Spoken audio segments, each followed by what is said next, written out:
আমরা সাধারণ জনগণ এতদিন ভাবতাম যে শেখ হাসিনা চেতনা বিক্রি করে খাচ্ছে, কিন্তু চেতনা বিক্রি করে তো শেখ হাসিনা খাচ্ছে না।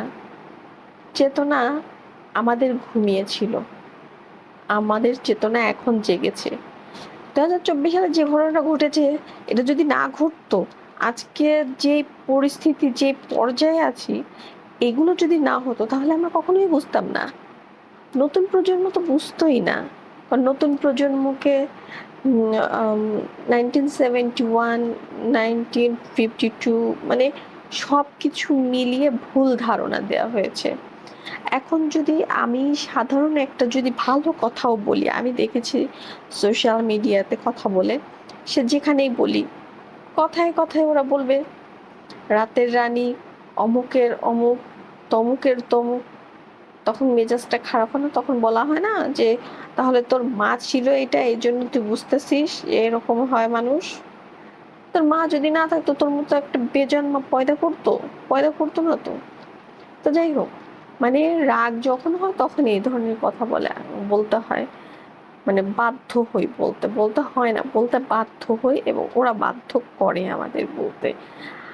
আমি যদি বলি যে যে না, এটা ভালো কাজ করেছে, কেন ভালো বলবো না? ভালোকে কেন ভাই ভালো বলবো না?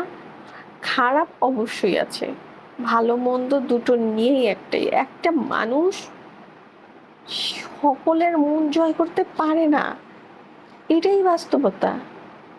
আর ওই ওই শেখ হাসিনা একা 18 কোটি জনগণের মন জয় করবে কিভাবে?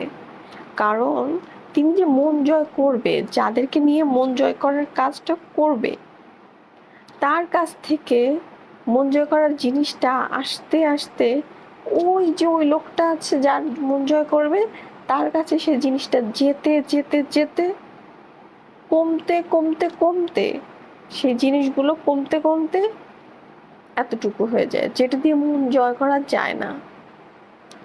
এই জন্য বদনাম আছে। তো আমার কথা হচ্ছে, মন্ত্রী মিনিস্টার, অ্যাকচুয়ালি আমাদের মন্ত্রী মিনিস্টারগুলো ভালো না, চেয়ারম্যান মেম্বার এমনকি ছোটখাটো নেতা, এরাও খুব একটা যে ভালো তা কিন্তু না। আমি বাস্তবের কথা বলছি, সে যে দলেরই হোক। এখন তো ইউনূস সরকার আসছে, ইউনূস সরকার তো দখলদার বাহিনী। আমি তো সবসময় এটাই বলি যে সে দখলদার বাহিনী, সে অবৈধ সরকার, সে কোনো বৈধতা নেই তার। হুম।